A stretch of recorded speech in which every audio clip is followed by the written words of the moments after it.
Hey, Matt Priest here for another edition of Kicks Over Coffee or whatever you're drinking. I'm drinking water right now. And today I have Greg Tunney with me. Greg, we have Kicks Over Coffee with casual conversations.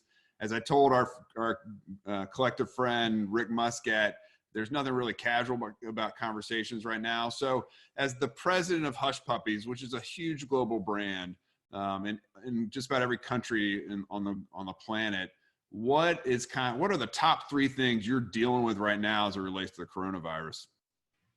Hey, thanks, Matt, for inviting me. First of all, a big booyah to Matt and all of FDRA. Somehow they were able to get Chuck Grassley, President pro tempore, chairman of the Senate Finance Committee, to send up some communication to the president's office. Senator Grassley doesn't do that very often. So how you guys did it, I have no idea, but congratulations on doing that. Thank you. Thank you. You know, it's interesting. Hush Puppies is this iconic brand, American iconic brand that does $1.1 billion outside of the United States. And right now, as we start to look at our business, and everybody knows about the coronavirus that's affecting the business here in the U.S., we have over 100 distributors around the world.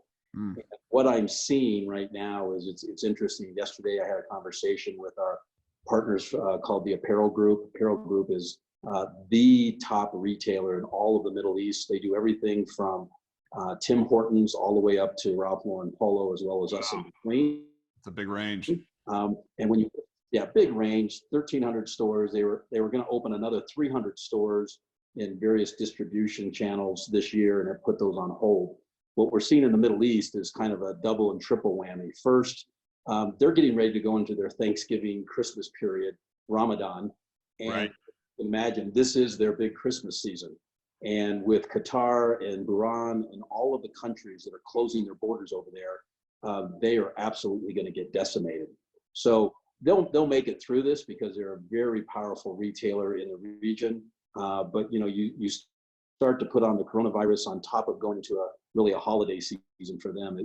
It's just really concerning. Latin America right now, when we look at Latin America, besides the coronavirus and everything there, the big thing that they're going against right now is currency valuations that are going just skyrocketing. Right now, Mexico is 23, 24 pesos to the dollar. It wasn't that long ago that it was 15 to the dollar.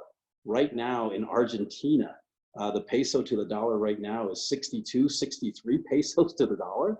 I remember when I got here, it was in the 25 to 30 range, and that was just 24 months ago. So, besides having to deal with shutdowns and border shutdowns and everything else, we have partners around the world that are dealing with much severe issues than we have right here in the United States. So, coupled this on right away is, first of all, we looked at the supply chain. And what we did is we took all of our partners around the world in the U.S., no matter who it was, and we said, hey, look, it looks like we're going to have a real slowdown of demand for the next foreseeable future, whether that's 90 days, 120 days. And so what can we do right now to cancel goods, push goods back, whatever it may be, to give them that type of relief?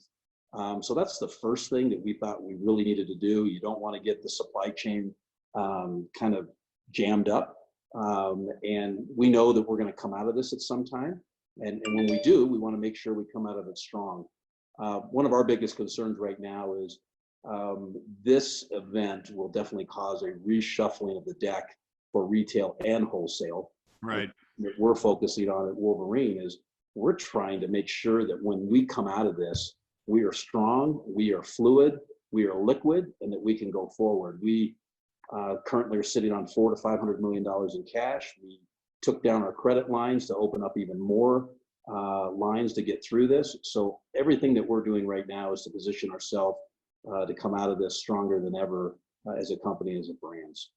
Let me ask you this. Some of the things that I'm hearing from the medical community is that this thing could be seasonal. So as we are entering into the summer in this hemisphere, the southern hemisphere will start to enter into the winter. And some of the markets that Hush Puppies serves, which again is like every single market on the planet, might start to see an uptick in cases. How do you strategize with a brand that's so globally recognized and distributed, but also through a variety of different seasons, climates, clientele? How do you kind of strategize around that if this thing does become seasonal? Yeah, so what's interesting for our business is when you take all the global partners, we have about 60% of our business that we would call trans-seasonal, meaning they're closer to the equator. So when you look at places like Indonesia, whatever it may be, these are really countries that don't have a winter like we're used to.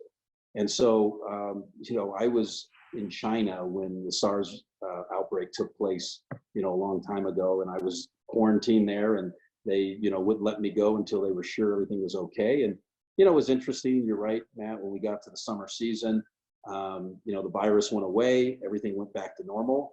And it was really kind of a short-term scare that was really kind of focused regionally. This is something that in my 30 years career in retail and wholesale, I've never seen. Right. And it is a global issue. The good news for us is we have more of our partners that are in the sun versus in the snow.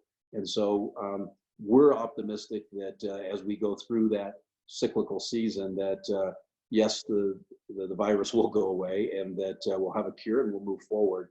But during this period, it's a very anxious time period. And more importantly, we're worried about people's safety. We're worried about their health. We have thousands of employees in every imaginable part of the world right now. And our biggest focus right now is on their safety and their health, because we know that we're going to get through this from an economic standpoint. Yeah. All right. So let's get through it in our minds as for the point of this discussion. We're on the other side of it. We're back to normal, typical GDP growth here in the US, 2.5%, 3%. As you think about the global economy, what are some of the opportunities that Hush Puppies has around the world? And what are some markets we should be focused on as American brands are looking to export or looking to bring their product into these markets? What are some markets that you're bullish on once we get beyond the coronavirus? Really good question. It's interesting as an American brand, we always think the U.S. is the big gold mine. Right. And the fact of the matter is the U.S. represents about 10% of the total GDP in the world. Mm-hmm. So we look at it, and where we have been seeing growth and substantial growth over the last 4, 5, 6 years is what's been going over in Asia Pacific. In Asia Pacific, not only China, everybody's aware of China, but there's countries such as Indonesia, 320 million people, growing rapidly. Mm-hmm. It's a young population. We have right now the #1 footwear brand, the #1 apparel brand, and the #1 accessory brand in that country with Hush Puppies. So we really like that market. Their average income is much lower than the United States, but we really like what's going on over there. Another part of that region that we see that continues to grow is what's been going on with Singapore. Malaysia took a little bit of a hit in the last 12 to 18 months, but in that Singapore area, things continue to be really strong. We're already seeing that with most of our partners, especially in China, they're back to about 90-95% capacity now. They're starting to open up. They're starting to, all but places like Wuhan, where they have continued to keep that closed down, but in other cities, they're starting to open it up. So we believe that Asia Pacific was hit the hardest first, but they're going to recover the first out of it. And we have, for example, hundreds of stores in China. These are standalone Hush Puppy stores that do apparel and accessories. So we're looking forward to them actually carrying us for a while until Northern Hemisphere and other areas recover a little bit slower manner. Yeah, I've been to not as many places as you have been, but over the years, we've all traveled to these locations all over the world. I can't tell you how many times I've been in a mall in Jakarta or Macau or mainland China, and you roll upon a Hush Puppy store and you're just blown away by the location of the store, the other global brands that are surrounding it. It is a premium brand, and it just is a fresh reminder that brands aren't all equal in all markets, that brand equity and brand value has different calculations in markets depending on where you are. And I remember distinctly being in Jakarta. There was a mall right there in one of the main circles in Jakarta, and a beautiful store. And it just is a sign that, again, Hush Puppies is a powerful brand. It's a global brand, and it's one that's you got a lot rock and rolling on your end, my friend. Yeah, no kidding. It's interesting, in China, we actually price point our polo shirts above polo. They're actually priced $25 to $30 above Polo, what you'd see in the United States. So it's a much more aspirational brand to the Chinese consumer than what we have here in the United States. Now, last question, Greg. Do you have one? Is there a Hush Puppy dog like roaming the halls at Wolverine in Rockford, Michigan, or is that just not a thing that happens these days? Well, since '58, we've gone through a few generations.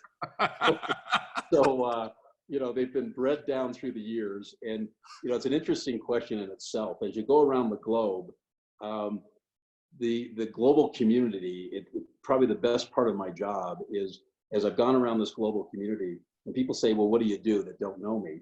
I will tell them I'm the global president of Hush Puppies. And it doesn't matter where I'm at in the world, the first thing that comes to their face is a smile. Right. They absolutely have a smile from that Hush Puppy mascot or icon that we have. And it's interesting, around the world, they will tell you our dog or our icon, the breed of it is Hush Puppy. And I have to explain to them, no, it's actually a Basset. And they actually believe that it's actually a breed to itself, which it's not. But in most economies, they look at our beloved Basset as kind of a economic stature figure. Right. Just as the Queen has her dogs, people look at Hush Puppies, and there are different parts of the world that they will own a Hush Puppies as a prestige item in the world, which is kind of funny because the Basset is a hound dog. It is a hound at every imaginable part.